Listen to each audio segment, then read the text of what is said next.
வெளிப்படுத்தல் 14ஆம் அதிகாரம் 7வது வசனத்தில் கடைசி வரியில் வானத்தையும் பூமியையும் சமுத்திரத்தையும் நீரூற்றுக்களையும் உண்டாக்கினவரையே தொழுது கொள்ளுங்கள். எதை உண்டாக்கினாரு? சத்தமாக சொல்லுங்க. வானத்தையும் பூமியையும் சமுத்திரத்தையும் நீரூற்றுகளையும். அந்த உண்டாக்குனவரையே நீங்கள் என்ன செய்யுங்க? சத்தமாக பேசுங்க. நீங்கள் பேசி ஆராய்ச்சிங்கன்னா உங்களுக்கு சோம்பல் இருக்காது, தூக்கம் வராது. ஒரு அள்ளி சொல்லுவோமா? அப்போ இந்த வானத்தை உண்டாக்குனவர், பூமியை உண்டாக்குனவர், சமுத்திரத்தை உண்டாக்குனவர், நீரூற்றுகளை உண்டாக்குன இவரையே என்ன செய்யுங்க? தொழுது கொள்ளுங்கள். இந்த வானத்தில் என்னவெல்லாம் இருக்குது, பூமிக்குள்ளே என்னவெல்லாம் இருக்கும், பூமி மேலே என்னவெல்லாம் விளையுதுன்னு விளக்கம் சொன்னோம்னா மற்ற வசனங்களை தியானிக்க முடியாமல் போயிடும். அவ்வளவு சர்வ ஞானி ஆண்டவர் இயேசு அப்படி உண்டாக்கி இருக்கிறார். என்னை உண்டாக்குனவரே தேவன். சொல்லுங்க, என்னை உண்டாக்குனவரே தேவன். ஒரு அல்ல சொல்லுவோமா? 116ஆம் சங்கீதம், எல்லாம் கொஞ்சம் வேகமாடுங்க. சங்கீதம் 116 2வது வசனத்தில் 2வது வரியில், நான் உயிரோடு இருக்கும் அளவும் அவரை தொழுது கொள்ளுவேன். நான் உயிரோடு இருக்கும் அளவும் அவரை நான் தொழுது கொள்ளுவேன். சொல்லுங்க, தேவனுக்கு மகிமை உண்டாகட்டும். லூக்காவின் புஸ்தகம் 8ஆம் அதிகாரம்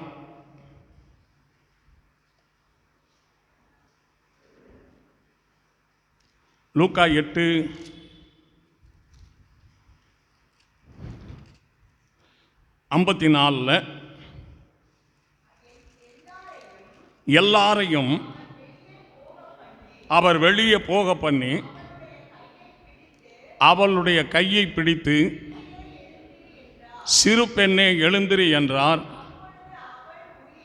அப்பொழுது அவளுடைய உயிர் திரும்ப வந்தது. உடனே அவள் எழுந்திருந்தால் ஆகாரம் கொடுக்க கட்டளையிட்டார். கொஞ்சம் கவனிங்க. ஆராதனை 8க்கு தொடங்கி நம்ம நடத்திக்கிட்டு இருக்கிறோம். 8:45 வந்து உட்கார்ந்தா நீங்கள் பூரணப்பட்ட நிலைமையாக இருக்காது. இதெல்லாம் தேவன் ஒரு காலம் அங்கீகரிக்க மாட்டார். அதில் நீதி கிடையாது, நியாயம் கிடையாது, உண்மை கிடையாது. அதில் தேவ சித்தம் கிடையாது, தெய்வீகம் கிடையாது. நம்ம இஷ்டத்துக்கு தேவனுடைய காரியத்தை கண்ட்ரோல் பண்ணி நம்ம வச்சுக்கிட்டு நம்ம இஷ்டத்துக்கு வந்து போய்கிட்டு இருக்கிற மாதிரி செய்கிறோம். தவறு. 8 மணினா உள்ளே எல்லாருமே வந்துடணும். அப்படி 8 மணிக்கு நமக்கு வர முடியல, 9 மணிக்கு டைம் வச்சு நம்ம ஆராதனை தொடங்கி செய்யலாம். ஆனால் 9 மணிக்கு ஆராதனை தொடங்கும்போது 9:45 வந்துக்கிருந்தோம்னா இது ஒன்றும் பண்ண முடியாது. எல்லாரும் பாய் தந்து ஆண்டவரை துதிப்போம். நம்ம வேலைக்கு போகும்போது அப்படி போகிறோமா, பிள்ளைகளை ஸ்கூலுக்கு அனுப்பும்போது அப்படி அனுப்புகிறோமா? இதுவே நான் வருஷம் பூரா சாக வரைக்கும் தான் நான் சொல்லிக்கிட்டே இருக்கணும் போல் இருக்கு. புரிஞ்சுக்கணும், நடந்துக்கணும். கரங்களை உயர்த்தி ஆண்டவரை துதிப்போம். கரங்களை தட்டி எல்லாரும் ஆண்டவருக்கு நாம் நன்றி செலுத்துவோம். ஆமென். நான் உயிரோடு இருக்க மட்டும் பேசுங்க. நான் உயிரோடு இருக்க மட்டும். காரணம் என்னன்னா, உயிரை கொடுத்தவரும் ஆண்டவர், போன உயிரை திரும்பி கொண்டு வந்தவரும் ஆண்டவர். சத்தமாக சொல்ல மாட்டீங்க. உயிரை கொடுத்தவரும் போன உயிரை திரும்ப கொடுத்தவரும் கர்த்தர். அதனால தான் சங்கீதக்காரர் சொல்கிறாரு, நான் உயிரோடு இருக்க மட்டும் கர்த்தரை தொழுது கொள்ளுவேன். சொல்லுங்கள், நான் உயிரோடு இருக்க மட்டும். அது உறுதியாக இருக்குதான்னு பாருங்க. அது உறுதியாக இருக்கா நமக்குள்ள? என்னங்க ஞாயிற்றுக்கிழமை நம்ம வேலை செஞ்சுவிட்டு சும்மா பிச்சைக்காரனுக்கு பழைய சோறு போட்ட மாதிரி ஏசுனாருக்கு கொஞ்சம் டயத்தை போட்டுக்கிறதுனாலாம் எடுபடாதுங்க. தயவுசெய்து நான் சொல்லும்போது வருத்தப்படக்கூடாது. தேவன் கைவிட்டான்னா நீங்கள் ரொம்ப வருத்தப்படணும். எல்லாரும் பலமாய் கரங்களை தட்டி கர்த்தருக்கு நாம் நன்றி செலுத்துவோம். ஆமென்.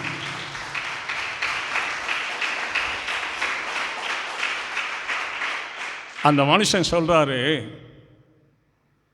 என்னுடைய குமாரத்தி இப்பொழுதுதான் இறந்து போனான், என்னுடைய குமாரத்தி இப்பொழுதுதான் மரித்து போனாள்.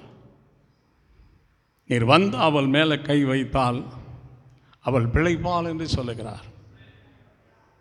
இன்றைக்கு நம்முடைய வாழ்க்கையில் ஒரு புதுசு உண்டாக, புதியதை ஒன்றை தேவன் உருவாக்கு,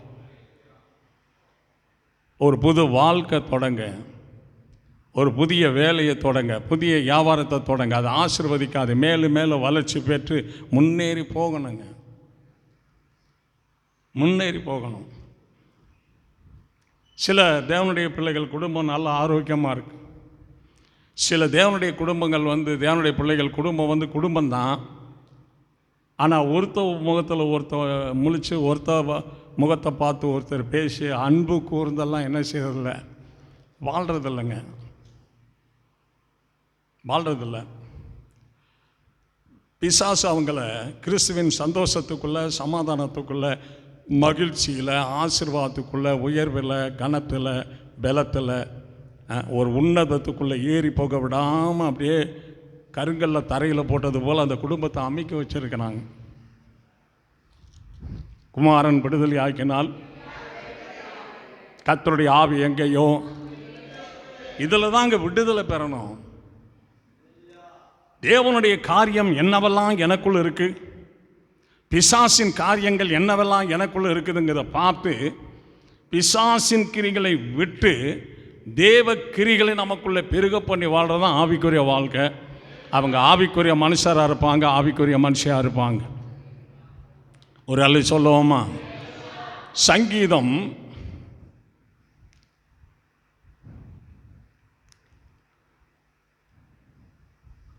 அது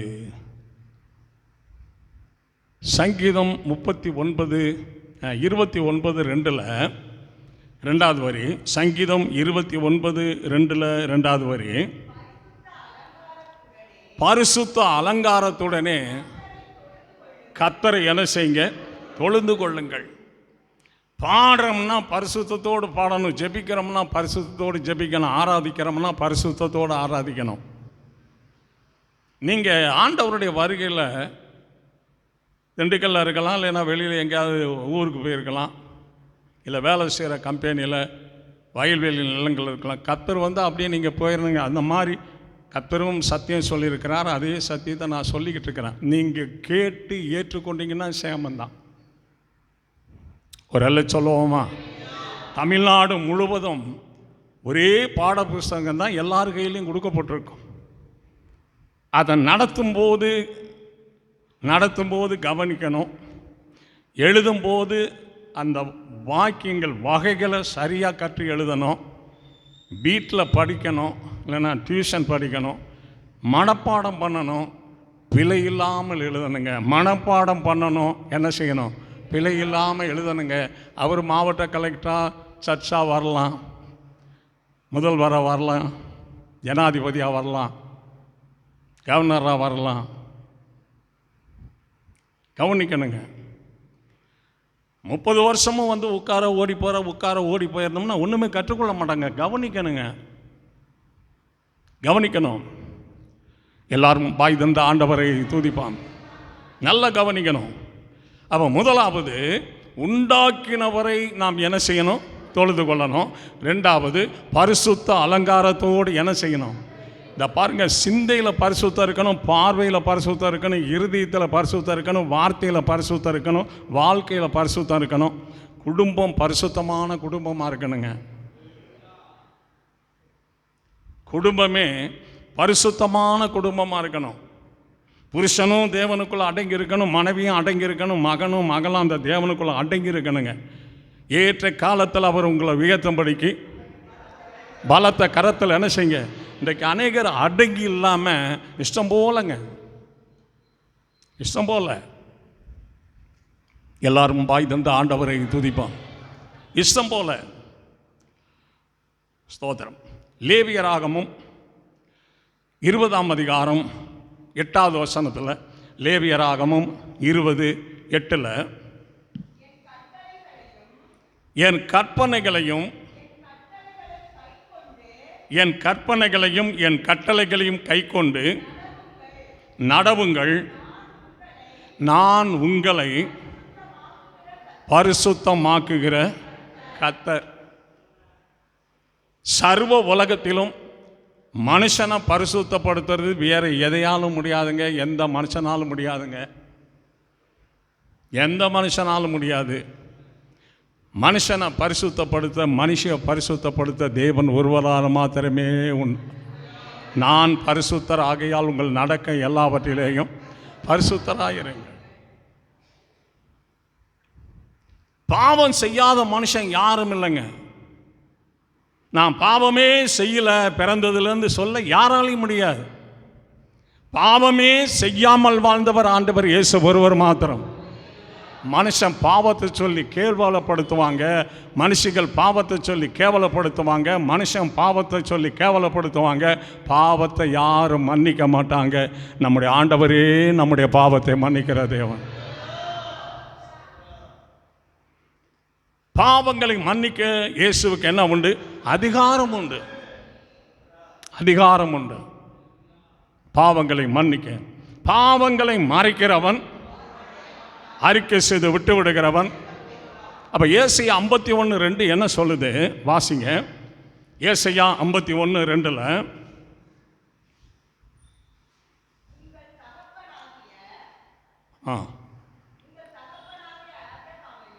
59:2 உங்கள் அக்கிரமங்களே உங்களுக்கும் தேவனுக்கு நடுவாக. அக்கிரமம் என்ன செய்யுது? கணவன் மனைவிக்கு, தகப்பன் மகனுக்கு, தாய் மகளுக்கு அல்ல, தேவனுக்கும் மனுஷனுக்குமே அக்கிரமம் பிரிவினை உண்டாகுது. அக்கிரமம், நம்முடைய அக்கிரமத்தின் நிமித்தம் அவர் நொறுக்கப்பட்டார் என்று எழுதப்பட்டிருக்கு. அந்த அக்கிரமம் வந்துச்சுன்னா எல்லாம் நொறுங்கி போயிடும். அக்கிரமம் தேவனுக்கும் நமக்கும் பிரிவினை உண்டாக்குறது. உங்கள் பாவங்கள் அவர் உங்களுக்கு செவி கொடாதபடிக்கு அவருடைய முகத்தை மறைக்கிறது. பாருங்க, அந்த பாவம் கர்த்தருடைய முகத்தை மறைத்ததுனால தான் ஆதாமே நீ எங்கே இருக்கிறாய்ன்னு ஆண்டவர் கேட்கிறார். ஆதாமுடைய பாவம் தேவனுடைய முகத்தை இணைஞ்சிருச்சு, மறைச்சிருச்சு. ஆதாம் எங்கே இருக்கிறாருன்னே ஆண்டவருக்கு தெரியல. கேட்கிறார், ஆதாமே நீ எங்கே இருக்கிறாய்? தேவரீர் உமக்கு பயந்து, நான் நிர்வாணியாக இருப்பதினால பயந்து இந்த விருட்சத்தின் புதருக்குள் ஒளிந்திருக்கிறேன்னு சொன்னான். பாவம் இல்லாத போது தேவனுக்கு முன்னாடி நின்றான். பாவம் செய்த போது புதருக்குள்ளே போய் ஒளிந்து கொண்டான். பாவம் இல்லாத வாழ்க்கை கர்த்தருக்கு எதிர்கொண்டு போகிற மாதிரி இருக்கும். பாவம் செய்கிற வாழ்க்கை கர்த்தரை விட்டு விலகி ஓடுற மாதிரி இருக்கும். ஒரு அல்ல சொல்லுவோமா? அப்ப தேவன் சொல்றாரு, பரிசுத்த அலங்காரத்தோடு என்ன செய்ய?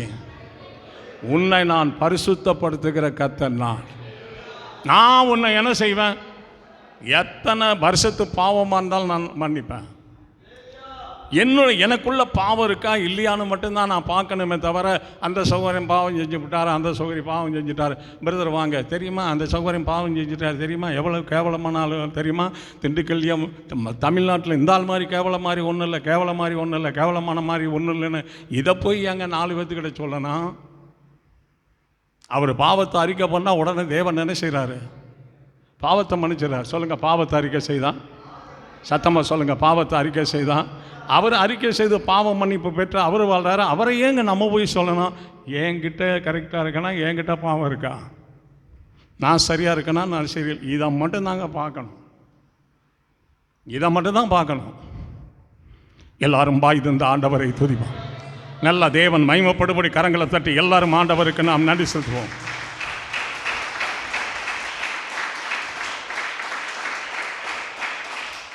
உபாகமம் 4ஆம் அதிகாரம், உபாகமம் 4 ஸ்தோத்திரம் 7வது வசனத்தில், நம்முடைய தேவனாகிய கர்த்தரை நாம் தொழுது கொள்ளுகிற போதெல்லாம் அவர் நமக்கு சமீபமாக இருக்கிறது போல தேவனை வேற இவ்வளவு சமீபமாய் பெற்றிருக்கிற வேற ஜாதி எதுங்க? சகோதரர்கள் தேவனை தொழுது கொள்ளும் போதெல்லாம், சகோதரிகள் தேவனை தொழுது கொள்ளும் போதெல்லாம் தேவன் அவர்களுக்கு என்ன செய்கிறார்? சமீபமாக இருக்கிறார். சொல்லுங்க, தேவன் அவர்களுக்கு என்ன செய்கிறார்? சமீபமாக இருக்கிறார். தொழுது கொள்ளணுங்க, தொழுது கொள்ளணும். தெய்வீகத்துக்குள்ள மனுஷிகம் கலக்கக்கூடாது, மனுஷிகத்துக்குள்ள தெய்வீகம் கலக்கக்கூடாதுங்க. பாலில் தண்ணி கலக்கிறது போல் தெய்வீகத்துக்குள்ள மனுஷிகத்தை நம்ம கலக்க விடக்கூடாது, கெட்டி சீரழிஞ்சு போயிடும். மாம்ச சிந்தை, சொல்லுங்க, ஆவியின் சிந்தையும் ஜீவனும் சமாதானமாய். ஆவியின் சிந்தை அது எப்பவுமே இந்த மாம்சத்தில் சிந்திச்சுக்கிட்டே இருக்கக்கூடாதுங்க. ஆவியின் சிந்தை இருக்கணும். ஒரு பரிசுத்தவான் செய்ய வேண்டிய வேலைன்னா, ஒரு பரிசுத்த சகோதரி செய்கிற வேலைன்னா, ஒரு சகோதரன் ஆவிக்குரிய ஜீவிதத்தில் பலகீனப்பட்டுட்டார், ஒரு தவறு செஞ்சிட்டார்னு சொன்னால், சந்தர்ப்பம் கிடைக்கும்போது, பிரதர் நீங்கள் ஆண்டவருடைய பிள்ளை, நல்லா பாடுவீங்க, ஜெபிக்குவீங்க, ஆராதிப்பீங்க, ஏன் நீங்கள் இப்படி ஒரு தளர்ச்சியாக இருக்கீங்க, பலகீனமாக இருக்கீங்க? இந்த பலகீனம் தேவனுக்குரியதல்ல, இந்த பலகீனம் தேவனுக்குரியதல்ல. இந்த இச்சையினால் உண்டான பலகீனம் சாத்தானுடையது. நீ ஆண்டுடைய பிள்ளை, சாத்தானுடைய இச்சை ஒன்றில் இருக்கக்கூடாது. தூக்கி எறிஞ்சிட்டு கர்த்தருக்குள்ளே வாங்க பிரதர், ஜெபம் பண்ணோம், கர்த்தர் பெரிய காரியங்களை செய்ய தேற்றி கொண்டு வரணுங்க. அதுதாங்க ஆவிக்குரிய வாழ்க்கை, அதுதான் ஆவிக்குரிய வாழ்க்கை. எல்லாரும் வாய் தந்து ஆண்டவரை துதிப்பான். அதுதாங்க ஆவிக்குரிய வாழ்க்கை. தேவனுக்கு மகிமை. இங்கே சில சகோதர சகோதரிகளுடைய பலகீனங்கள்லாம் எனக்கு தெரியும். ஆனால் அவங்கக்கிட்ட சொல்லி, அந்த ஆலோசனை சொல்லி அதை சரி பண்ண பார்ப்பேன். இல்லைன்னா கண்ணீரோடு ஆண்டவர்கிட்ட, தேவனே ஒருவரும் கெட்டு போது முடிய சித்தலைன்னு சொன்னீங்கள்ல, அந்த சகோதரன் பலகீனமாக இருக்கிறார், எப்படியாவது கொஞ்சம் உணர்த்தி மனம் திரும்ப பண்ணி ரட்சித்து, ரட்சிக்கப்படுகிற அனுதினம் கர்த்தர் சபையில் சேர்த்தாருங்கிற வசனத்தின்படி கொஞ்சம் வர சொல்லுங்கள் கர்த்தாவே ஆராதனைக்கு. அதாங்க தேவனுடைய மனுஷன். தேவனுடைய மனுஷன் அதுதான். இதை மனசில் வச்சுக்கோங்க. புருஷனாக இருந்தாலும் சரி, மனைவியாக இருந்தாலும், மகனாக இருந்தாலும், மகளாக இருந்தாலும், அன்பு கூர்ந்து அவங்கள திருத்தணுங்க. எல்லாரும் வாய் தந்த ஆண்டவரை துதிப்பாங்க. அவங்கள அன்பு கூர்ந்து என்ன செய்யணும்? திருத்தணுங்க, திருத்தணும். கோபம் சகலத்திலும் அழிவை உண்டாக்கும், அன்பு சகலத்திலும் வாழ்வு உண்டாக்கும், செழிப்பு உண்டாக்கும். ஒரு அல்ல சொல்லுவோமா? அப்போ தேவன் அன்பாகவே இருக்கிறார். சொல்லுங்க, இப்படி சொல்லுங்க, என்னுடைய தேவன் அன்பாகவே இருக்கிறார். உன்னிடத்தில் நீ அன்பு கூறுவதை போல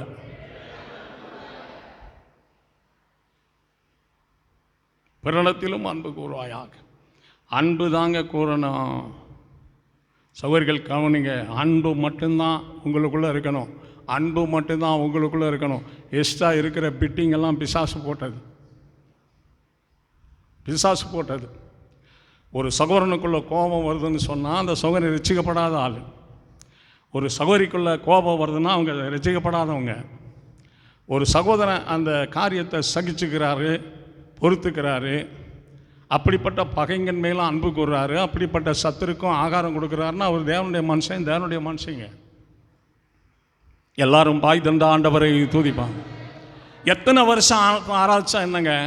ஒரே நாளில் ஆராதிச்சு ஒரே நாளில் வருகையில் போகிற மாதிரி வாழ்ந்துடலாம்.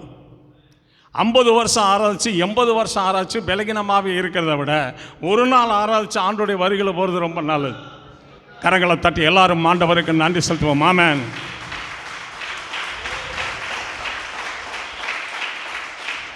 நாம் கர்த்தரை தொழுது கொள்ளுகிற போதெல்லாம் அவர் நமக்கு சமீபமாக இருக்கிறது போல வேற எந்த சாதிக்கு அவர் சமீபமாக இருக்கிறார். கவனிங்க பிரதர், எல்லாரும் பாய் தந்த ஆண்டவரை துதிப்போம். அப்போ தேவனை என்ன செய்யணும்? தொழுது கொள்ளணுங்க. முதல்ல ஆதியாகமத்தில் ஆரம்பித்து வெளிப்படுத்தலில் முடித்து, திரும்ப இப்போ ஆதியாகமத்தில் ஆரம்பித்து வெளிப்படுத்தலில் முடிச்சுட்டு, இன்றைக்கு கால குடும்ப ஜெபத்திற்கு பாட்டு பாடி ஆதியாகமம் 2ஆம் அதிகாரம் வாசிச்சிருக்கிறேன். இது அப்படியே வெளிப்படுத்தல் வரைக்கும் கொண்டு போவேன். இன்றைக்கு கிறிஸ்தவங்க பசியாக இருக்கிறவங்க சாப்பிட்றாங்க. கிறிஸ்தவங்க வாழ்க்கையில் சிலருடைய வாழ்க்கையில் ஜெபமே கிடையாது. பிரதர், எல்லாரும் பாய் தந்த ஆண்டவரை துதிப்பாங்க. சிலருடைய வாழ்க்கையில் வேத வாசிப்பே இல்லை, குடும்ப ஜெபம் கிடையாது. மகனை உட்கார வச்சு மகளை உட்கார வச்சு பாட்டை பழக்கி, ஜெபிக்க பழக்கி, வேத வாசிக்க பழக்கி, ஆராதனை செய்ய பழக்கி செய்யறதில்லை.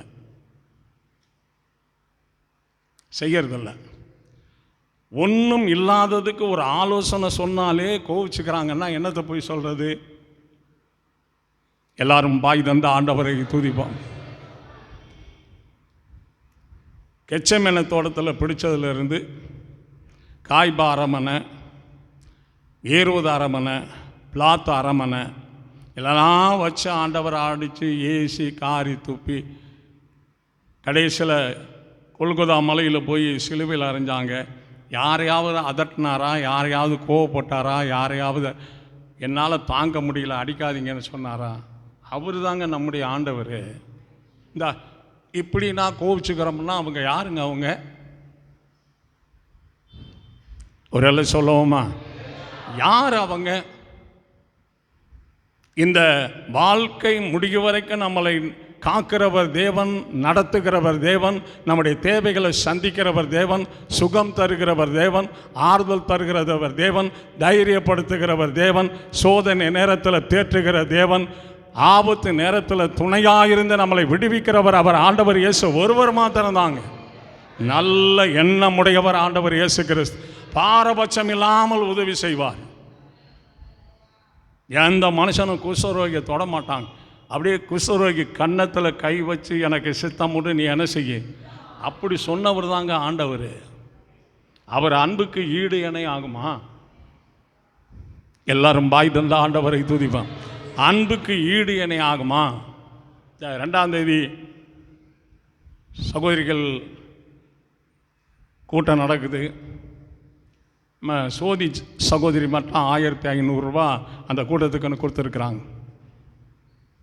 நான் வேலை செஞ்சேன்னு சொன்னால் என் சம்பளத்தில் பாதியை கூட கர்த்தருக்கு செலவு பண்ணுவேன்.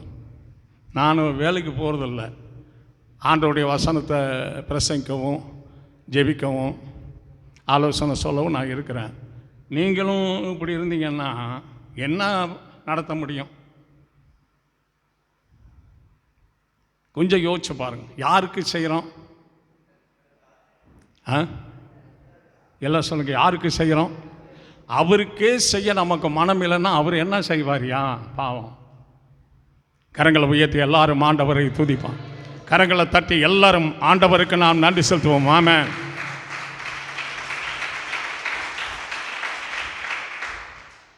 சோதரம். பிலிப்பியரின் புஸ்தகம் 4ஆம் அதிகாரம் 5வது வசனத்தில், பிலிப்பியர் 4:5 உங்கள் சாந்த குணம் எல்லா மனுஷருக்கும் தெரிந்திருப்பதாக கர்த்தர் எப்படி இருக்கிறார்? சமீபமாக இருக்கிறார். கர்த்தரை தொழுது கொள்ளுகிற போதெல்லாம் நமக்கு கர்த்தர் சமீபமாக இருக்கிறது போல வேறு எந்த ஜாதிக்கு சமீபமாக இருக்கிறார்? தொழுது கொள்ளுகிறவர்களுக்கு கர்த்தர் சமீபமாக இருக்கிறார். சாந்த குணமுள்ளவர்களுக்கும் கர்த்தர் சமீபமாக இருக்கிறார். எல்லாரும் பாய் தந்த ஆண்டவரை துதிப்போம். குணத்திலேயே சிறந்த குணம் எது? கவனிங்க, குணத்திலே சிறந்த குணம் எது? அது நம்மக்கிட்ட இருக்குதான்னு பாருங்க. இருக்குதாங்க, இருக்குதா பாருங்க. எல்லாரும் பாய் தந்த ஆண்டவரை துதிப்பான். அது இருக்குதான்னு பாருங்க. அது தேவன் அறிய நம்ம சாந்த குணத்தை காட்ட முடியுதா? மனசாட்சிக்கு நேர்மையாக நம்ம சாந்த குணத்தை காட்ட முடியுதா? ரட்சிக்கப்படாத ஒரு ஜனங்கள் இப்படி கலகம் நடந்துக்கிட்டு இருக்கிற நேரத்தில், கொள்ளை நடந்துக்கிட்டு இருக்கிற நேரத்தில், கொலை நடந்துக்கிட்டு இருக்கிற நேரத்தில், தமிழ்நாடு உலகமே நடுங்கிற நேரத்தில் இவர் மட்டும் எப்பறம் அப்படி சாந்தமாக பேசுகிறாரு வாழ்கிறாருன்னு சிந்திக்க வைக்கணுங்க. சிந்திக்க வைக்கணும். ஒரு வேளை சொல்லவுமா? சிந்திக்க வைக்கணுங்க. உங்கள் சாந்த குணம், எல்லாரும் சொல்லுங்க, என்னுடைய சாந்த குணம் எல்லா மனுஷருக்கும் தெரிந்திருப்பதாக. தெரியப்படுத்தணும். நீங்கள் அவர் சொன்னார் நான் சாந்தமாக இருக்கிறேன்னு. அவர் சொன்னால் உங்கள் சாந்த குணம் எல்லா மனுஷருக்கும் என்ன செய்யணும்? தெரிந்திருப்பதாக. நீங்கள் சொல்லுங்கள், ஒரே நாள் நம்ம பிள்ளைகளையோ நம்மளையோ ஒரே நாள் நான் கோவிச்சு அதட்டி பேசுனேன்னு சொல்லுங்கள். எங்கள் வசனம் வாச்சா நம்மளை மாற்றிக்கணுங்க.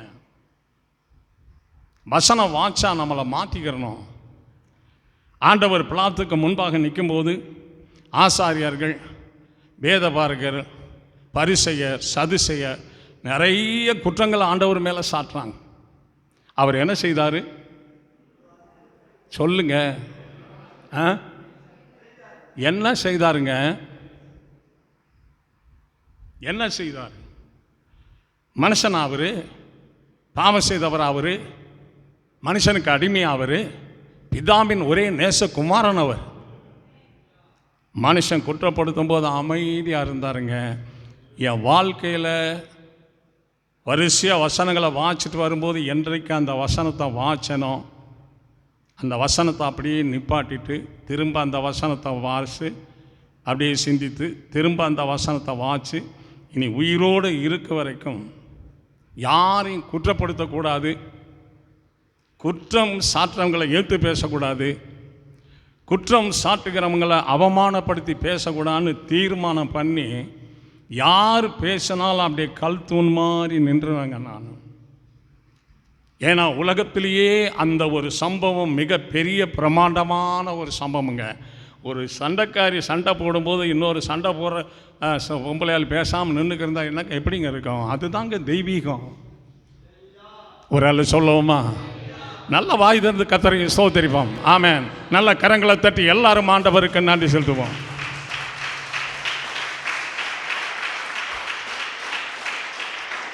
நம்மளை வெளிப்படுத்தணும்னா பிரச்சனை வருங்க. நாம் கிறிஸ்தவத்தான் நம்மிலிருந்து வெளிப்படுத்தணும். பிதா சொன்னார், என்னை கண்டவன், சொல்ல மாட்டீங்களா? என்னை கண்டவன் பிதாவை கண்டான். அப்போ நம்மளை காணும்போது அந்த பிதாவை என்ன செய்யணும்? காமிக்கணும்.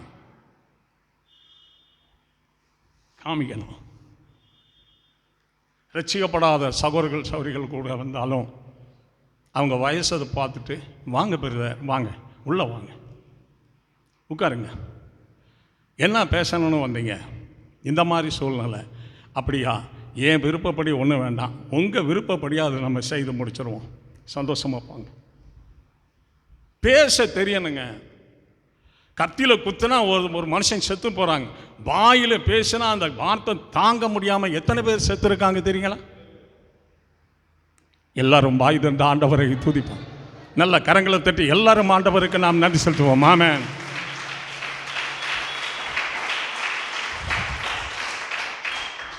குணங்கள் மாறணுங்க. எது? குணங்கள் மாறணும். குணங்கள் மாறணும். இன்னும் எவ்வளவோ நம்ம வளர வேண்டியிருக்கு. பெரிய பெரிய காரியங்கள்லாம் செய்ய வேண்டியிருக்கு. பொறுப்பான காரியங்கள்லாம் பேச வேண்டியிருக்கு. இன்னும் இந்த சிறு குழந்தையினுடைய சுவாபங்களில் வாழ்ந்துக்கிறோம்னு சொன்னால் அந்த பெரிய காரியங்கள்லாம் எப்படி செய்கிறது? ஒரு எல்லாம் சொல்லுவோமா? பெரிய காரியங்கள். வளர வளர ஞானமும் அறிவும் புத்தியும் தெளிவும் நிதானமும் பேசக்கூடிய அந்த பேச்சு ஆற்றல்கள் நமக்கு கரெக்டாக இருக்கணுங்க. சண்டை போடுறது எல்லாருக்கும் போட தெரியும், யாருக்கும் போட தெரியாமல் இருக்கா? ஏன் தேவ பிள்ளைகளாக அமைதியாக இருக்காங்கன்னா தெய்வத்தினுடைய வசனத்தை கை கொள்றதுனால.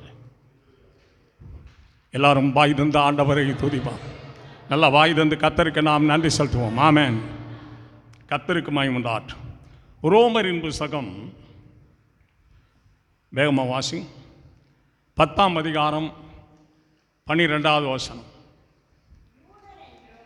யூதர் என்றும் கிரேக்கன் என்றும், யூதன் என்றும் கிரேக்கன் என்றும் வித்தியாசமே இல்லை, எல்லாருக்கும் கர்த்தரானவர் தம்மை தொழுது கொள்ளுகிற யாவருக்கும் ஐஸ்வர்ய சம்மனராயிருக்கிறார்.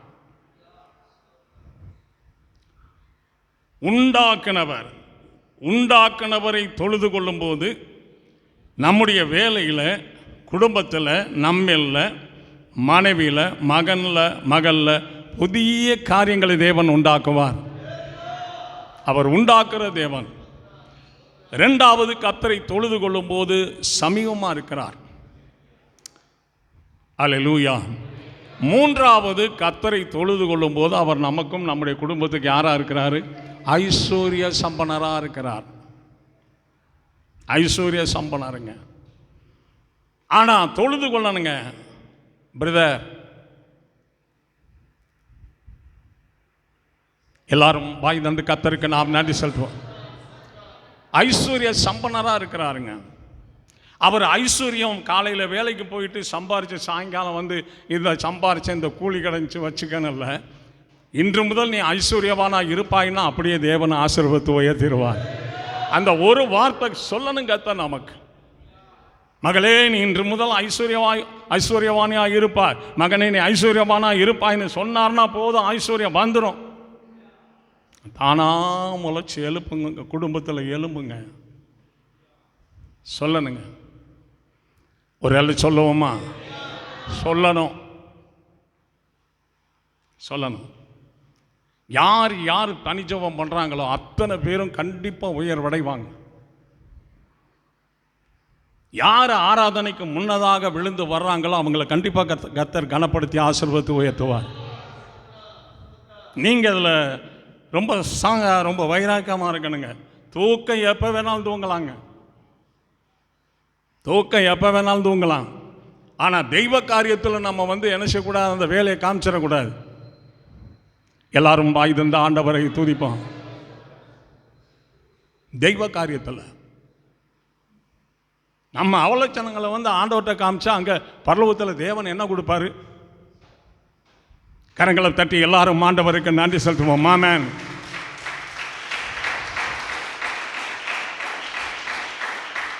சகோதரிகளும் சரி, சகோதரிகளும் சரி, வசனத்தை வாசிங்க, கை கொள்ளுங்க. பிரசங்கத்தில் கேளுங்க, வசனத்தை கை கொள்ளுங்க. அப்படியே வசனத்தில் நீங்கள் வாழ்ந்து வளர்ந்து வரும்போது தெய்வத்தோட நல்ல ஒரு ஐக்கியம் கிடைக்கும். நீ கேட்கறதுக்கு முன்னவே நான் உனக்கு உத்தரவு அருள்வேன் ஆண்டவர் சொல்கிறார். அப்படி இருக்கணும். ஒரு எல்லாம் சொல்லவோமா? அப்படி இருக்கணுங்க. ஆண்டவருக்கு மகிமை உண்டாட்டும். ஒரு எல்லை சொல்லவோமா? 1 ராஜாக்கள் 3ஆம் அதிகாரம்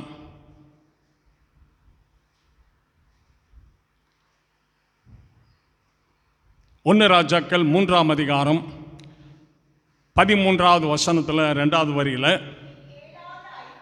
நீ கேளாத ஐஸ்வர்யத்தையும் மகிமையையும் தம்மை தொழுது கொள்ளுகிற யாவருக்கும் அவர் என்ன செய்கிறார்? ஐஸ்வர்ய சம்பனராக இருக்கிறார். நீ கேளாத ஐஸ்வர்யத்தையும் மகிமையும் உனக்கு நான் தருவேன். நீ தொழுது கொள்றத கரெக்டாக நீ தொழுது கொள்ள.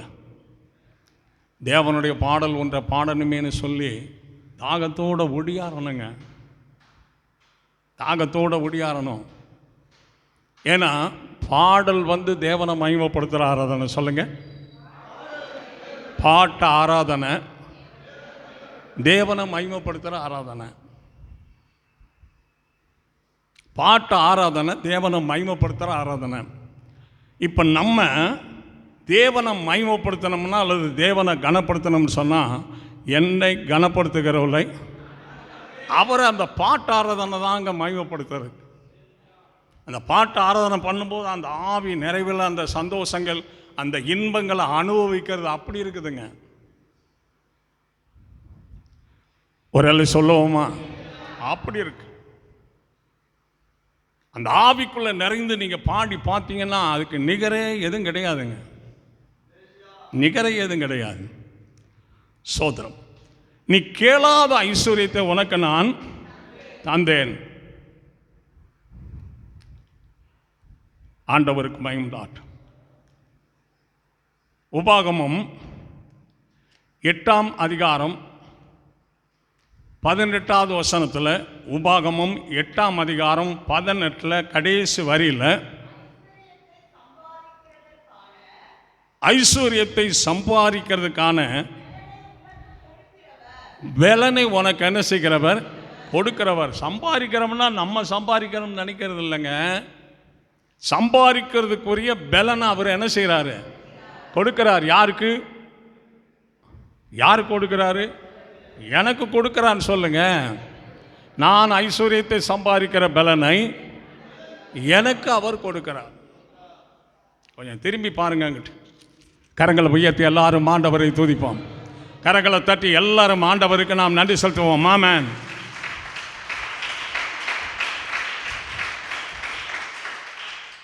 தேவனுக்கு மகிமை. இந்த வாழ்க்கையில் பூமியில் வந்து ஒரு சில காலம் மாத்திரமே நாம் இருக்க போகிறோம். ஆண்டவர் வருக வரைக்கும் பூமியில் வாழ்க்கை இருக்கும். இப்போ ஆண்டவர் இருக்கிறதுனால பூமியில் ஒரு பகுதி அந்தி கிறிஸ்துவனுடைய கிரிகள் நடந்தாலும் ஒரு பகுதி கிறிஸ்துவின் கிரிகள் நடக்கிறதுனால நாம் சமாதானத்தோடு வாழ்ந்து கொண்டு இருக்கிறோம். ஆனால் ஆண்டவருடைய வருகைக்கு பிறகு இந்த உலகத்தில் ரத்த ஆறு ஓடுங்க.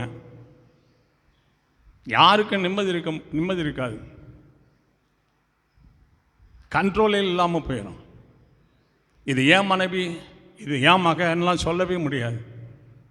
அந்தி கிறிஸ்து ஆட்கள் வந்து பொருள் வேணுமா, என்ன ஆடு வேணும், மாடு வேணும், என்ன வேணுமோ எல்லாம் பிடிச்சி தூக்கிட்டு போவாங்க. யாரும் கேள்வி கேட்பாங்க கிடையாது. கண்ட்ரோல் இல்லாத உலகம் அது. தெய்வ பயம் இல்லாத உலகம் அது. இன்றைக்கு நம்ம வாழ்கிற வாழ்க்கையில் கிறிஸ்துவிடத்தில் போகிறதுக்கு ஒவ்வொன்றையும் நமக்குள்ளே பூர்ணப்படுத்திக்கணும். நமக்குள்ளே விசுவாசம் இருக்குதா, தேவனுடைய அன்பு இருக்குதா, தெய்வ பயம் இருக்குதா, ஒழுக்கம் இருக்குதா, ஒழுங்கு இருக்குதா, கட்டுப்பாடு இருக்குதா, இங்கே போகணும் இங்கே போகக்கூடாது, இவங்கக்கிட்ட பழகணும் பழகக்கூடாதுங்கிற கட்டுப்பாடு இருக்கா நம்மக்கிட்ட? தேவனுக்கு மகிமை உண்டாகட்டும். அந்த பரிசுத்த சிந்தை இருக்கா? பரிசுத்தம் நமக்குள்ளே பூர்ணப்பட்டிருக்கா? பரிசுத்தத்தை நம்ம பாதுகாத்து வாழ்கிறோமா? பரிசுத்தத்தை பாதுகாத்து வாழ்கிறோமா? பயபக்தி இருக்குதா? ஒரு எல்லாம் சொல்லுவோமா? நம்மை பார்க்கும்போது மற்றவர்களுக்கு ஒரு தெய்வீகம் உண்டாகிற மாதிரி, ஒரு பயபக்தி உண்டாகிற மாதிரி பாருங்க. ஏய் என்னையா அப்படிங்கிறத விட வாங்கய்யா என்னங்கய்யா, அதுதாங்க பயபக்தி. பயபக்தி அதுதான். வீட்டுக்குள்ளே அப்படி நடக்கணுங்க. ஒரு எல்லாம் சொல்லுவோமா?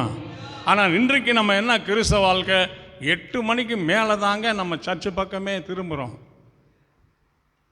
8க்கு முன்னாடி ஒரு 5 நிமிஷம் உள்ளுக்க வந்துட்டோம்னு வைங்க, அது ஆசீர்வாதமே தனிங்க. இந்த லேட்டுக்கு காரணம் என்னன்னா அதிகபட்சமான தூக்கம் தூங்கிறதுனால தான். இந்த காலையில் எனக்கு 6 மணி வரைக்கும் எனக்கு உடல்நல சரியில்லைங்க. எந்திரிச்சு கூட நடக்க முடியாத அளவுக்கு ஏதோ ஒரு பலகீனம் உண்டாயிடுச்சு. நான் ஆண்டவர்கிட்ட சொன்னேன், இன்றைக்கு ஞாயிற்றுக்கிழமை ஆண்டவரே, நான் ஆலயத்துக்கு போகணும், ஆண்டோடைய வசனத்தை பேசணும். நீங்கள் என்னை பலப்படுத்தலைங்கன்னா எவ்வகையிலும் எனக்குள்ள பலத்தை உண்டு பண்ணிக்கக்கூடிய திராணி எனக்கு கிடையாது. நீங்கள் பலப்படுத்துங்க, நான் போகிறேன். வீட்டில் ஜெபம் பண்ணது இல்லாமல் வாசல் வரைக்கும் சொல்லிக்கிட்டே வந்தேன். இங்கே வந்து ஒரு பாடல் 2 பாடல் பாடின கர்த்தர் என்னை பலப்படுத்திட்டார். கரங்களை உயர்த்தி ஆண்டவரை துதிப்போம். நல்ல கரங்களை தட்டி கர்த்தருக்கு நாம் நன்றி செலுத்துவோம்.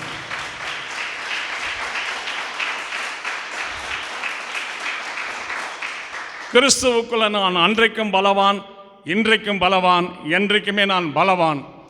கிறிஸ்துவுக்குள்ள அன்றைக்கு நான் பலகினன், இன்றைக்கு நான் பலகினன், என்றைக்குமே நான் பலகினன் என்று வாழ்ந்தால் பிரயோஜனமே இல்லைங்க. எதையும் பெற்றுக்கொள்ள முடியாது. எல்லாரும் பாய் இருந்த ஆண்டவரை துதிப்பான். எவ்வளவு வேலை இருந்தாலும் கண்டிப்பாக ஜெபிக்கணும். எவ்வளவு வேலை இருந்தாலும் கண்டிப்பாக வேத வாசிக்கணும். எவ்வளவு வேலையாக இருந்தாலும் கண்டிப்பாக குடும்ப ஜெபம் பண்ணணும். கண்டிப்பாக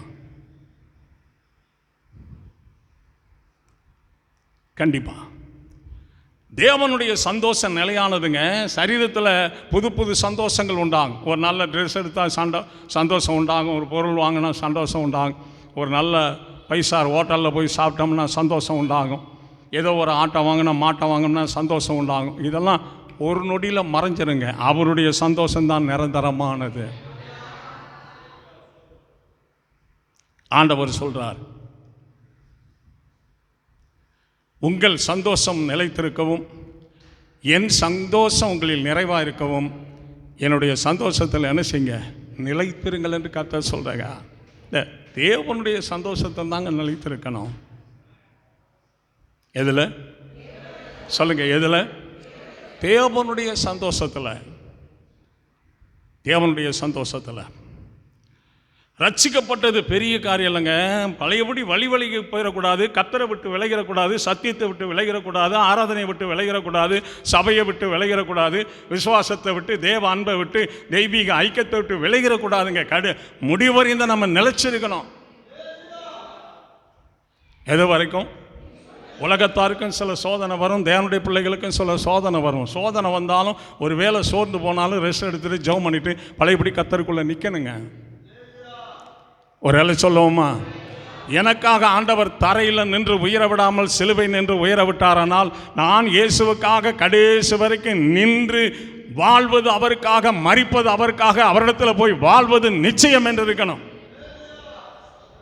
உலகத்தில் வாழ்ந்தால் இயேசுவுக்காக வாழ்வேன். சொல்லுங்கள், வாய் திறந்து சொல்லுங்க, ஆண்டவர் ஆசீர்வதிக்கட்டும். உலகத்தில் வாழ்ந்தா மரிப்பேனால் இயேசுவோடு போய் வாழ்வேன். இந்த நிச்சயம் நமக்குள்ள இருக்கணுங்க. நிச்சயம் நமக்குள்ள இருக்கணும். எல்லாரும் வாய் தந்த ஆண்டவரை துதிப்போம். நாம் கர்த்தரை தொழுது கொள்றோம்ங்கிறது நம்ம ஏரியாவில் எல்லாருக்கும் தெரியணுங்க. கர்த்தரை நம்ம தொழுது கொள்கிறோம் எல்லாருக்கும் தெரியணும். ஒரு பெரியவர் வர்றாருனா, ஐயா வாங்க, நல்லா இருக்கீங்களா? ஐயா நல்லா இருக்கிறப்பா. அம்மா நல்லா இருக்கீங்களா? பரிசுத்தவான் இப்படி தாங்க பேசணும். எப்படி வேணாலும் யாருக்கு வேணாலும் பேச தெரியும். அது பேச்சல்ல, அது கிறிஸ்தவ வாழ்க்கை அல்ல. நான் அடக்கி சாந்தமாக பேசி பழகணுங்க. தன் நாவை அடக்காமல் தேவ பக்தி என்று எண்ணினால் அவன் தேவன் பக்தி அடக்கணுங்க. உலகத்திலேயே அடக்க முடியாதது எது? நாவு தாங்க. நாவை அடக்க ஒரு மனுஷனால் முடியாது. அது புல்லாங்கு நிறைந்தது. ஆயில் சக்கரை முழுவதையும் கொளித்து எரித்து விடும்னு சொல்லுது வசனம். அது அடக்கணுங்க. எல்லாரும் வாய் தந்த ஆண்டவரை துதிப்பான். உண்மையிலே ஆவிக்குரிய மனுஷனாய், உண்மையிலே ஆவிக்குரிய மனுஷாக இருக்கணும். ஊழியக்காரர் உட்காந்து ஒரு குடும்பத்தில் பஞ்சாயத்து பண்ணுனா எல்லாரும் பேசாமல் இருக்கணுங்க. கூட கூட இணைச்சக்கூடாது, பேசக்கூடாது, ஒழுங்கு கிடையாது. நம்ம பழக்கினது சரியில்லை, வளர்ந்தது சரியில்லை. அதுதான். எல்லாரும் வாய் தந்த ஆண்டவருக்கு நன்றி செலுத்துவான். அதுக்கு இருக்கணுங்க கட்டுப்பாடுகள். கட்டுப்பாடுகள் இருக்கணும். இப்போ போகிறோம், இந்த வீட்டுக்குள்ளே எப்படி பேசி நடந்துக்கணுங்கிறது நமக்கு நல்லா ஆலோசனை பண்ணி பிக்கப் பண்ணி போய் உட்காரணுங்க. தம்பி நீங்கள் ஏதாவது சொல்கிறீங்களா? இல்லைங்க ஐயா, ஐயாவுக்குரிய அனுபவம் எனக்கு இல்லை, நீங்களே பேசி முடிங்க ஐயா. எல்லாரும் வாய் தந்த ஆண்டவரை துதிப்பான். நல்ல குணங்களுக்குள்ளே வரணும், நல்ல அன்புக்குள்ளே வரணும், நல்ல தாழ்மைக்குள்ளே வரணும், பரிசுத்தத்துக்குள்ளே வரணும். குழந்தைகளாக இருந்தாலும் நேசிக்கணுங்க. பெத்த மகனாக இருந்தாலும் டேய் வாடாங்கன்னு சொல்லவே கூடாதுங்க. பெத்த மகளாக இருந்தாலும் வாடி இங்கேன்னு சொல்லவே கூடாது. தம்பி வாப்பா, என்ன வேணும்? பாப்பா வா, சொல்லு அப்பா கிட்ட என்ன வேணும். அன்பு. ஒரு அழு சொல்லுவோமா? எது? அன்புங்க. அன்பு. சர்வ மனுக்குலத்துக்கும் அன்பு செலுத்துறாரு. சகல மிருக ஜீவன்கள், நீர்வாழும் ஜந்துக்களுக்கெல்லாம் அன்பு கூறுறாரு. அவர் கரத்தை திறக்க அவைகள் நன்மைகளாக நினை செய்யும், திருப்தியாகவே எழுதப்பட்டிருக்கு. மிருக ஜீவன்களை கூட அன்போடு போஷித்து தேவன் நடத்துகிறார். என் ஆண்டவர் ரொம்ப நல்லவர். யாரு சொல்லுங்க? என் ஆண்டவர் ரொம்ப நல்லவர். தேவனுக்கு மகிமை உண்டாகட்டும். சோதரம். அப்போ தொழுது கொள்ளுகிறவர்களுக்கு அவர் ஐஸ்வர்ய சம்மனராக இருக்கிறார். கேளாத ஐஸ்வர்யத்தையும் மகிமை உனக்கு நான் தருகிறேன். நீ தினமும் சம்பாதிக்கிறதுக்கு, அந்த ஐஸ்வர்யத்தை நீ சம்பாதிக்கிறதுக்கு உனக்கு நான் என்ன செய்கிறேன்? பலனை கொடுக்கிறேன். அப்போ 10 காசு சம்பாரித்து கையில் வாங்கும்போது இதுக்கு யார் பலன் கொடுத்தது? அவருடைய பலத்தினால தான் இதை நான் சம்பாதிச்சேன். யாருடைய பலத்தில்? பிரதர், யாருடைய பலத்தில்? தேவனுடைய பலத்தில். இந்த சம்பார்த்தனையை, இந்த கல்வியை நான் கற்றது தேவனுடைய பலத்தினால். இந்த வேலையில் அமர்ந்தது தேவனுடைய பலத்தினால். இந்த வீட்டை கட்டினது தேவனுடைய பலத்தினால். தொடர்ந்து இந்த வேலையை செய்கிறது ஆண்டவருடைய பலத்தினால நான் செய்து கொண்டு இருக்கிறேன். தேவனை மகிமைப்படுத்தணும், தேவனை மகிமைப்படுத்தணும். அழிந்து போகிற பொருளில் சந்தோஷப்படக்கூடாது. நம்மளை அழிவுக்கு விலைக்கு காக்கிறவரும் அவர் மரணத்தை ஜெயித்து உயிர்த்தெழுந்தவருமாக இருக்கிறார். அவரை நினைத்து நான் சந்தோஷப்படுவேன். என் தேவன் இருக்கிறார், சந்தோஷமாக இருக்கிறேன். என் தேவன் இருக்கிறார், சமாதானமாக இருக்கிறேன். என் தேவன் இருக்கிறார், பலனாக இருக்கிறேன். என் தேவன் இருக்கிறார், ஆறுதலாக இருக்கிறேன். என் தேவன் இருக்கிறார், வெட்கப்பட்டு போகாமல் நான் வாழ்ந்துக்கிட்டு இருக்கிறேன். அவரை குறித்த ஒரு சந்தோஷம். எல்லாரும் வாய் தந்த ஆண்டவரை துதி. அவரை குறித்த ஒரு சந்தோஷம். வெளிப்படுத்தின விசேஷம் ஸ்தோத்திரம் 11ஆம் அதிகாரம், வெளிப்படுத்தல் 11, 18 கடைசி 2 வரியில், பூமியை கெடுக்கிறவர்களை கெடுக்கிறதற்கும் காலம் வந்தது என்று சொல்லி, காலம், எல்லாரும் சொல்லுங்க, காலம் வந்தது என்று சொல்லி தேவனை தொழுது கொண்டார்கள். அப்படின்னா வருகையின் காலம் வந்திருக்குதுன்னு நம்ம உணர்றோம்னா இன்றைக்கு தேவனை நாம் தொழுது கொள்ளணும். காலம் வந்தது. தேவன் சொன்னாரு, உன்னுடைய வயோதிப காலத்தில் உன் சிருஷ்டிகரை நினை என்று சொல்லலை. சத்தமாக சொல்லுங்க, வாலிப காலத்தில் என்ன செய்யுங்க, சிருஷ்டிகரை நினைங்க. வாலிப காலத்தில் இப்போ தேவனுக்கென்று நம்ம பிரயாசப்பட்டது, தேவனுக்கென்று பேசினது, தேவனுக்கென்று நின்றது, தேவனுக்கென்று சாதித்தது, தேவனுக்கென்று செய்தது, தேவனுக்கென்று நிறைவேற்றினது, இன்னும் தேவனுக்கு செய்ய வேண்டியது என்ன நமக்கு இருக்கு? கர்த்தருக்கென்று எதை சாதித்தோம், செய்தோம், நிறைவேற்றணும், யோசிச்சு பாருங்க. இங்கே வந்து உட்காருது தானானா தானானா தானானா, அப்புறம் என்னன்னா ஒரு செடியை உட்கார தெரியலையா? எல்லாரும் கரங்களை தட்டி ஆண்டவருக்கு நாம் நன்றி செலுத்துவோம். ஆமென்.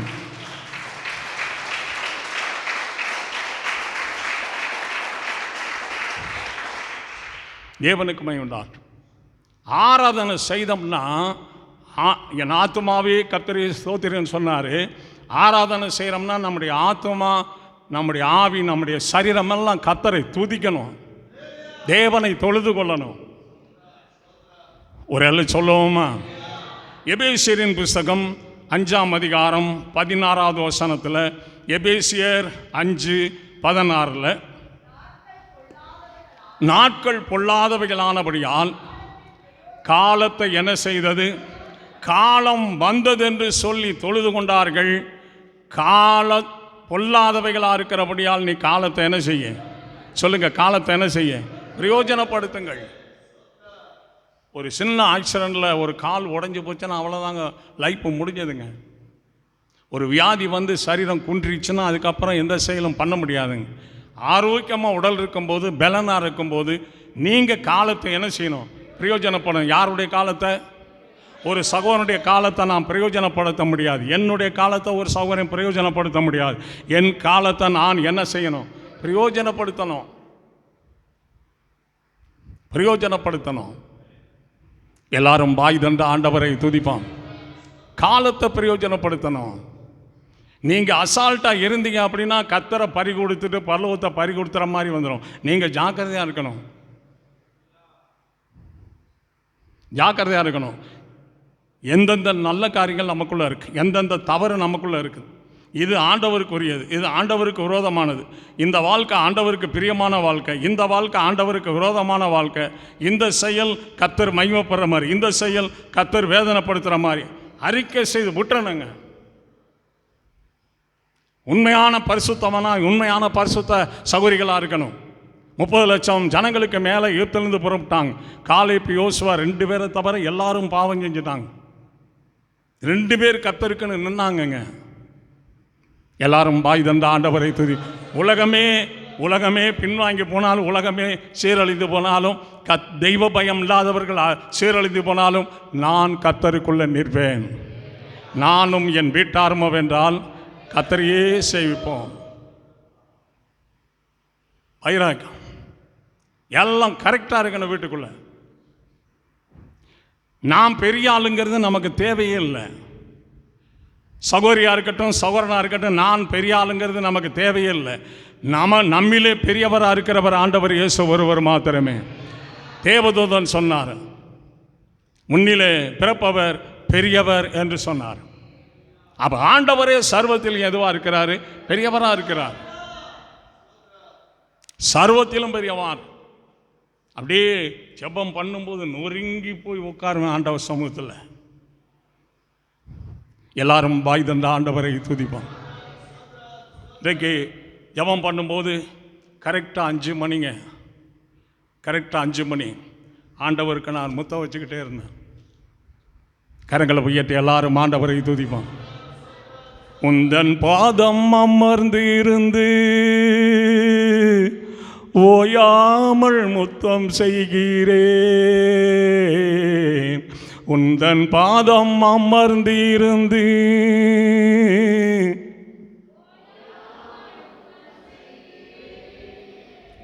ஐயா ஓயாமல் முத்தம் செய்கிறேன். ஐயா ஓயாமல் முத்தம் செய்கிறேன். எப்படி நான் பாடுவேன், என்ன சொல்லி நான் துதிப்பேன். உம்மை எப்படி நான் பாடுவேன், என்ன சொல்லி நான் துதிப்பேன். அல்லேலூயா அல்லேலூயா அல்லேலூயா அல்லேலூயா அல்லேலூயா அல்லேலூயா அல்லேலூயா. அப்படி பாடணும் ஆண்டவருடைய நாமத்தை. காலையில் குடும்ப ஜெப பாட்டம் நம்ம வீட்டிலேருந்து வருதுன்னா கர்த்தர் அங்கேருந்து ஒத்து பார்ப்பார். இந்த பாடல் எங்கேருந்து வருது, இந்த துதி எங்கேருந்து வருது, இந்த ஜெபம் எங்கேருந்து வருது. என் நாமத்தை மகிமைப்படுத்துகிற எந்த ஸ்தானத்தில் நான் உங்களை என்ன செய்வேன், ஆதரிக்கிறான். 1 பேதுரு சகரியாவின் புஸ்தகம் 14ஆம் அதிகாரம் 17வது வசனம். சகரியா 14. அப்பொழுது பூமியின் வம்சங்கள் சேனைகளின் கர்த்தராகிய ராஜாவை தொழுது கொள்ள எருசலேமுக்கு வராதவர்கள் எவர்களோ அவர்கள் மேல் மழை என்ன செய்யறல. இப்போ தேவனை தொழுது கொள்ள வராதவர்களுடைய தேசத்தில், நிலங்களில், ஜனங்களில் மழை என்ன செய்யாது, பெய்யாது. யார் மேலே மழை பெய்யும்? தொழுது கொள்ளுகிறவர்கள் மேலே. இப்போ தொழுது கொண்டா தாங்க மழை பெய்யும். தொழுது கொள்ளனா என்ன செய்யாது, மழை பெய்யாது. எல்லாரும் வாய் தந்து கர்த்தருக்கு நாம் நன்றி சொல்கிறோம். மழை பெய்யணுங்க, மழை பெய்யணும். எனக்கு பலகீனமாக இருக்குது, எனக்கு சோதனையாக இருக்குது, சோர்வாக இருக்குது, சில பிரச்சனை இருக்குது, என்னால் தொழுது கொள்ள முடியாதுலாம் சொல்லக்கூடாதுங்க. லட்சம் பிரச்சனை இருந்தாலும் அதுக்குள்ளே நம்ம தொழுது கொள்ளும்போது இந்த பிரச்சனையெல்லாம் கர்த்தர் நீக்க போடுவார். நம்மக்கிட்ட தாங்க இருக்குது, நம்மக்கிட்ட தான் இருக்குது. முறைப்படி ஆண்டவரை தேடணும். ஒரு எழு சொல்லுவோமா, முறைப்படி தேடணுங்க. குடும்பத்தில் எல்லாரும் கரெக்டாக கர்த்தரை தொழுது கொண்டால் ஒவ்வொருத்தருக்கும் ஒவ்வொரு வாய்ப்புகளை தேவன் கொடுப்பார். கர்த்தரை நம்ம கரெக்டாக தொழுது கொள்ளுனாக்கா மழை பெய்யாத மாதிரி எதுவுமே நடக்காமல் அப்படியே சம்பிச்சு போன மாதிரி கிடக்கும். பிரதர், ஆராதனையில் நம்ம எப்படி நேரத்தை செலவு பண்ணுறோம்னு ஆண்டவருக்கு தெரியும். எல்லாரும் பாய் தந்து ஆண்டவரை துதி. மனுஷனை ஏமாற்றலாங்க, தேவனை யாரும் நினைச்ச முடியாது. சொல்லுங்க, யாருக்கிட்டையும் தேவன் ஏமாற மாட்டாருங்க. கரெக்டாக இருந்தால் தான் அவர் முன்னாடி போய் நம்ம நிற்கிறதுக்கு வாய்ப்பு கிடைக்குங்க. இதெல்லாம் சரிப்பட்டு வராதுங்க, சரிப்பட்டு வராது. நான் ஊழியம் செய்கிறேன்னா மனுஷருடைய பார்வையில் இல்லை, ஒவ்வொரு காரியமும் கர்த்தர்கிட்ட சொல்கிறேன், கேட்குறேன். ஒவ்வொரு காரியமும். சகோதரி ஜோதி 1500 கொடுத்தாங்க. ஜபத்தில் நான் சொன்னேன், பெண்கள் கூட்டத்துக்காக சகோதரி ஜோதி 1500 கொடுத்தாங்க. ஆண்டவரே, அதை வாங்கி வச்சுருக்கிறேன், அதை கூட்டத்தில் செலவு பண்ணணும். எந்த அன்போடு சகோதரி கொடுத்தாங்களோ அது ரெட்டிப்பாக அந்த மகளை ஆசீர்வதிங்கன்னு சொல்லி மனப்பூர்வமாக ஜெபம் பண்ணுறாங்க. மனப்பூர்வமாக ஜெபம் பண்ணுறாங்க. எல்லாரும் பாய் தந்த ஆண்டவரை துதிப்பான். சொல்லுங்க, யாருக்கு செய்கிறோம்? சொல்லுங்க, யாருக்கு செய்கிறோம்? கர்த்தருக்கு செய்கிறோமுங்க. அவங்க கர்த்தருடைய பாடலை பாடி 10 வசனங்களை கேட்டாங்கன்னா யாரெல்லாம் அந்த ஊழியத்தை தாங்கினாங்களோ அத்தனை பேருக்கும் அந்த பங்கு போய் சேருங்க. ஆசீர்வாதம் ஒரு அளவு சொல்லுவோமா? ஆசீர்வாதம் போங்க.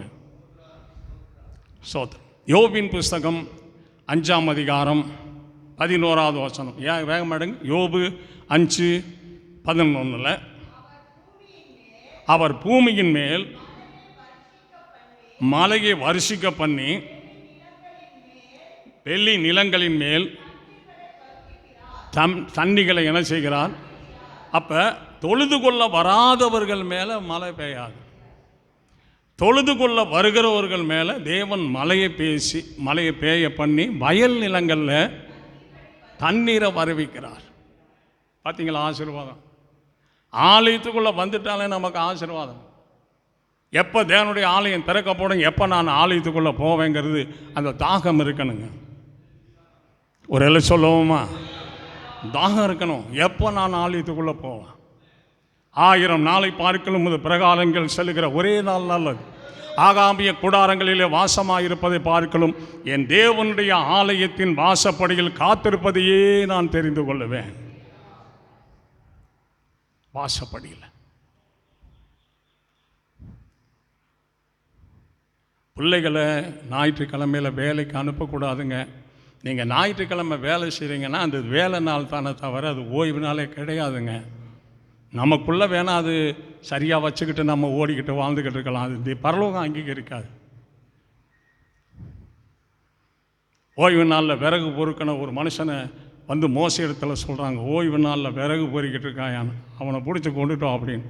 இவனை காவல் வீட்டில் அடைச்சி வை. கர்த்தர் என்ன சொல்கிறான்னு பார்க்கலாம். ஆண்டவரே, ஓய்வு நாளில் விறகு பொறுக்கணும், அவனை கை